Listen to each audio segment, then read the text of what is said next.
Lorsque vous passez 10 années franchement à l'extérieur et que vous pensez que quand vous allez rentrer encore, vous allez tenir encore et que ça va prendre, ça ne peut pas marcher. Même si Gbagbo le Ranvier ne peut pas tenir ces gens, il ne tiendra pas ce genre de discours. Je sais de quoi je parle. Gbagbo le Ranvier va rentrer simplement pour décrisper l'atmosphère politique. Et c'est ce que les Ivoiriens ont besoin aujourd'hui. Ce n'est pas ne serait-ce qu'un combat d'argument contre argument pour dire que tu m'as fait ça. Mais lorsqu'on rappelle, moins 10 années de cela, qui a gagné les élections, moi je te dis, Damana Picasse, connais Katina. Si c'est votre stratégie, je te le dis, moi j'étais là-bas. J'étais avec vous. J'ai travaillé dans le domaine de la communication pour l'esprit, mesdames, c'est bon, Babylora. Oui, vrai. Donc on dit, qui a gagné les élections là? Même si ce n'est pas ma tasse d'été, je le dis ouvertement, c'est Ouattara qui a gagné les élections. Ça là, c'est Ouattara qui a gagné les élections. Si Gbagbo avait gagné les élections, je suis sûr et certain que vous allez voir toute la communauté internationale. Mais ce n'est pas une affaire, c'est Ouattara qui a gagné les élections. Il était plus malin. C'est de ça qu'on parle.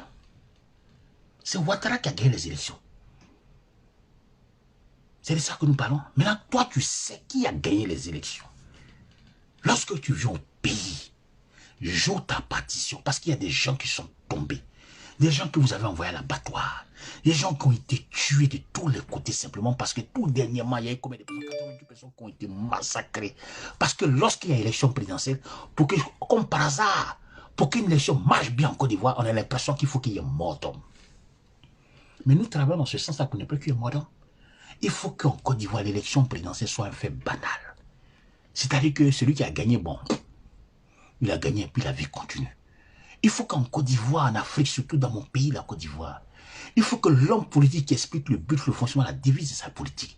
Il faut qu'il mette en priorité, je crois bien, la vie de l'être humain. C'est important. Parce que lorsqu'on est président de la Côte d'Ivoire, président d'un pays africain, il est important de faire un discours pour sauver les vies.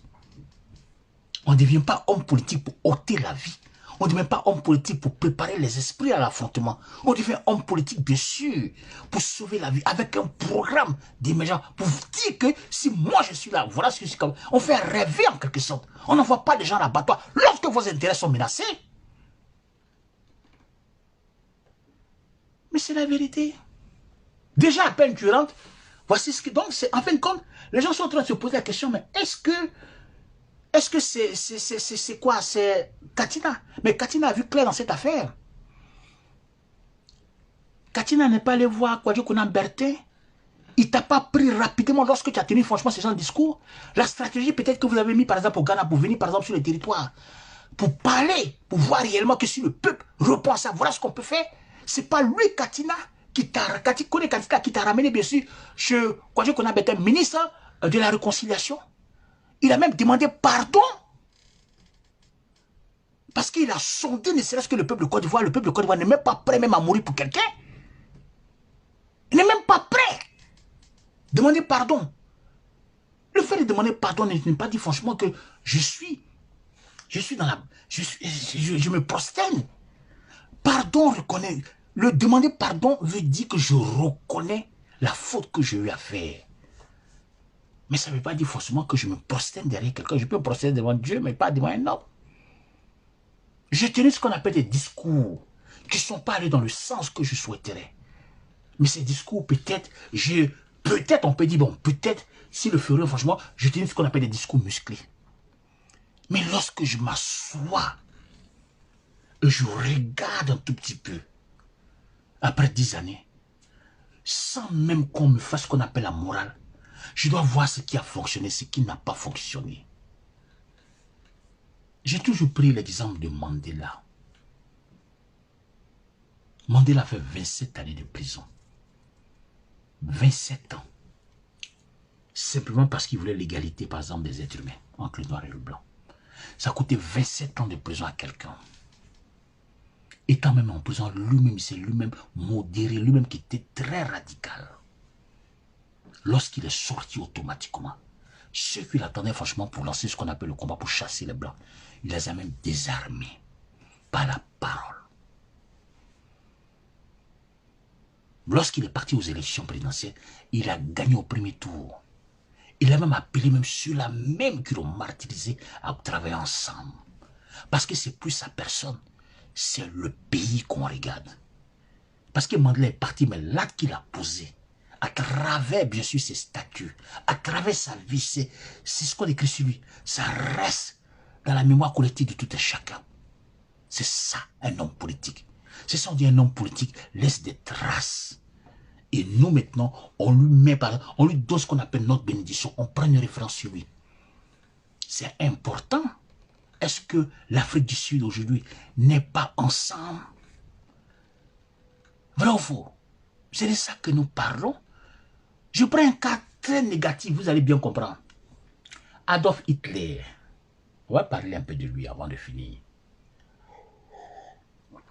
Quand Adolf Hitler a pris le pouvoir en Allemagne, il n'y avait plus de chômeurs, peut-être il y avait... C'était pas... Il a fait descendre. Le taux de chômage, c'est incroyable. Oui, mais il faut qu'on se dise la vérité. Il a travaillé dans ce sens. Il a fait remonter l'économie, franchement, de son pays.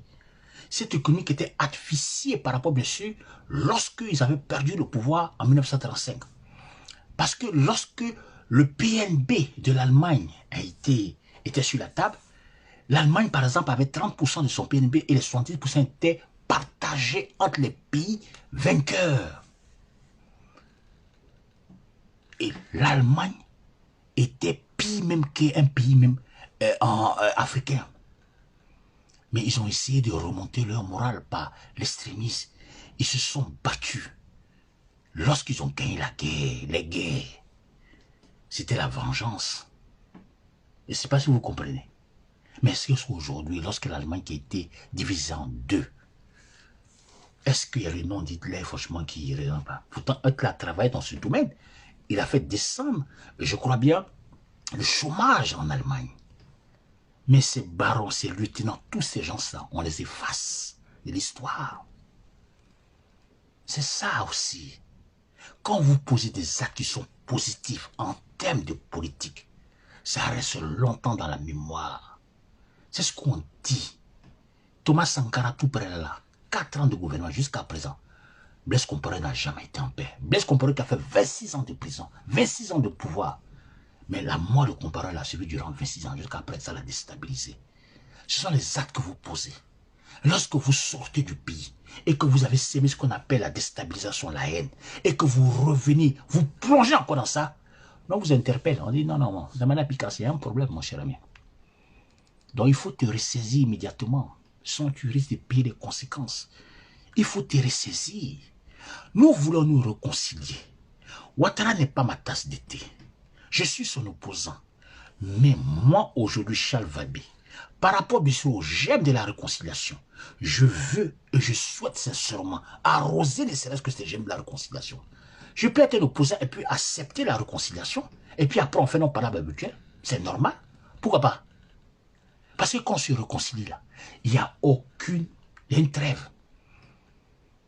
Qu'est-ce qui n'a pas marché? Mais politique, maintenant on va parler politique. Proposition, débat contradictoire. On va essayer d'expliquer notre politique. On va rentrer bien sûr. On va parler bien sûr des projets de société. C'est important pour séduire ne serait-ce que l'électorat. C'est de ça que nous parlons. On ne peut pas sortir du canne. Venez après 10 années. Venez après 10 ans. Et demander bien sûr à la population de se réveiller. Mais ce qu'on appelle un langage, un discours qui rentre, qui réveille ne serait-ce que la conscience de tout le monde pour aller ne serait-ce qu'affronter l'autre. Faire comprendre que voilà, on était là, on a fait ce qu'on appelle une politique pour ramener, et ceux-là même qu'on a hébergés, vous savez quoi, ceux-là qui sont les étrangers qu'on a hébergés, voilà ce qui se passe. Mais avant que la crise arrive, Damana Picasse, Babou aurait été informé de la crise.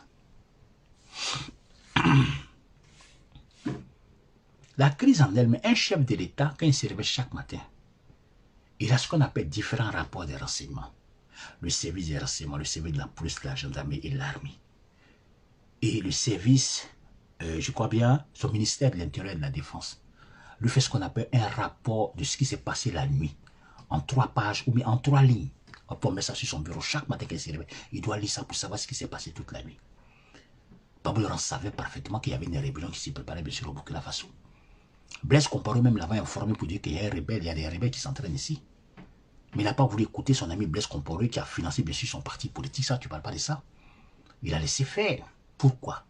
Parce qu'ils se sont dit qu'ils vont faire rentrer la rébellion et puis les éliminer. Mais est-ce qu'ils connaissaient parfaitement l'esprit et le plan de la rébellion? Ils n'ont pas sécurisé, par exemple, les Ivoiriens. S'ils avaient sécurisé les Ivoiriens, ils allaient dépêcher, bien sûr, à la frontière. Ou bien éliminer la menace, même dans différents pays. C'est ce que les Américains font. Quand les Américains voient, par exemple, une menace en dehors de leur pays, avant même que ça arrive dans les pays, ils détruisent la menace. Parce qu'un pays n'a pas d'amis, un pays protège que ses intérêts. Et puis c'est de bonne guerre. Lorsque vous décidez franchement de lancer une rébellion, quand on identifie des acteurs, qu'est-ce qu'on fait? C'est du terrorisme. On élimine, ne serait-ce que la menace. Sous toutes les formes. Et ça, c'est normal. Les Américains nous ont montré ça, les Français, pareil. Parce que vous venez, vous venez pour frapper le régime. Et frapper le régime, ça veut dire que tuer des gens. Donc on prend les devants lors des informations qu'on reçoit. C'est pareil, c'est comme ça. Dans tous les pays du monde, il y a toujours des services de renseignement, il y a tout ça. Et on identifie parfaitement. Mais puisque Gbagbo Laurent a identifié par exemple le mal qui venait du Burkina Faso, savait parfaitement qui faisait ça. Mais pourquoi il a laissé rentrer alors? Une rébellion de cette ampleur-là, il y a ce qu'on appelle fuite d'information. Vrai ou faux? Il y a fuite d'information. Une rébellion pour déstabiliser le cœur de la Côte d'Ivoire, pour déstabiliser le pouvoir, couper le pays en deux. L'armement, c'est pas sûr. Armement lourd, là, ça passe pas inaperçu. Un pays en Côte d'Ivoire, lorsque toi, Damana Pika, si tu n'es pas là-bas, pourquoi est-ce que tu n'as pas parlé de ça? Parce que vous avez sous-estimé la capacité de nuisance, je crois bien, de l'ennemi. Vous pensez que les gens venaient pour s'amuser, ils allaient tirer, puis ils allaient partir. C'est ça. Donc, lorsqu'on n'a pas pu protéger les Ivoiriens, et qu'on fait semblant de vouloir les protéger, c'est qu'il y a un problème. Moi, je t'invite franchement à rentrer dans le processus de réconciliation et d'être un opposant civilisé. C'est important. Critique, ça c'est normal.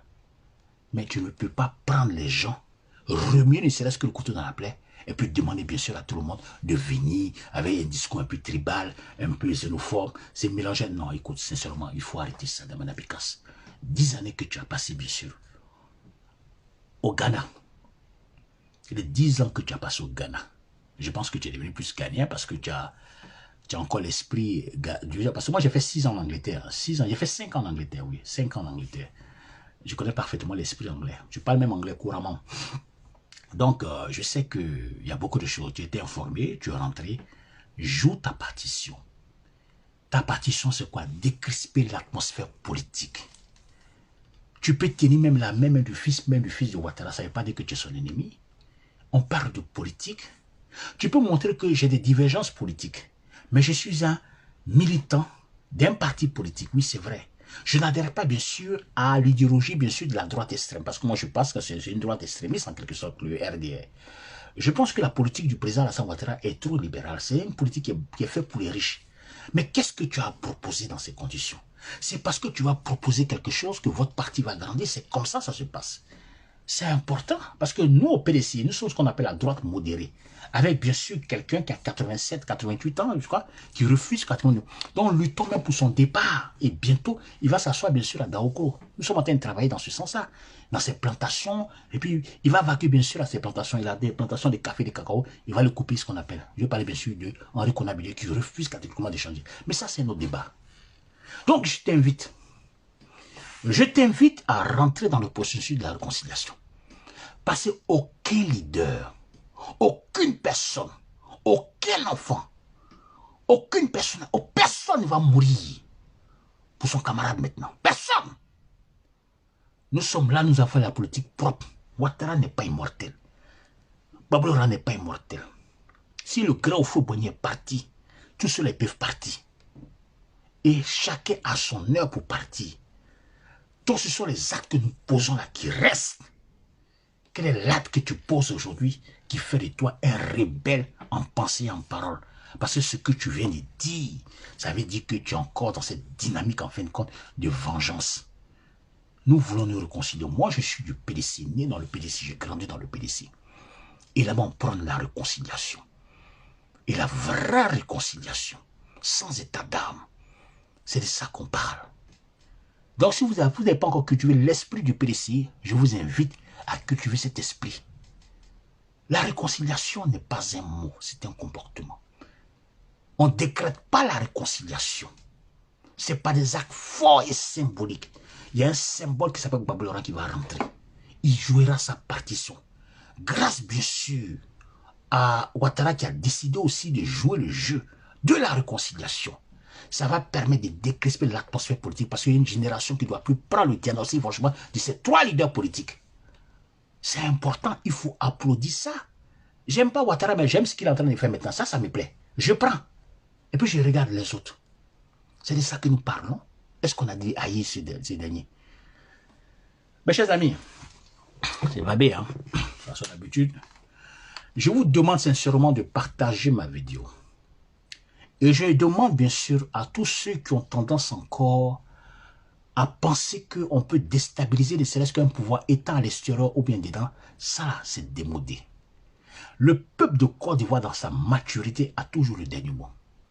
Lorsque quelqu'un est au pouvoir, même s'il est fâché, étant donné que la colère n'est pas éternelle et n'est pas définitive, il est important par rapport au geste de pouvoir ramener ne serait-ce que cette personne à la maison. C'est important. Vous avez été Premier ministre, président de l'Assemblée nationale, vous êtes en désaccord, je vais parler de sorgho. Mais il est important. Il est important. En politique, il n'y a pas de honte. Celui qui fait de la politique, c'est celui qui n'a pas honte. Quand tu as honte, tu ne fais pas de la politique. Du jour au lendemain, on peut te voir attraper la main de celui-là même que tu haïssais. C'est ça aussi la politique. C'est la saine appréciation des choses du moment. Et c'est en fonction de l'acte que vous posez, ensemble, que vous allez voir que petit à petit, les gens vont sortir. Et les gens sortiront. Et c'est de ça que nous parlons. Et ça vous fait grandir. C'est quelle parole qui ne définit pas. Damana Picasse, Blé Goudé, c'est à toi aussi je parle. Katina, aujourd'hui, il n'y a pas de problème. Mais dis à ton petit, là, Damana Picasse, que dis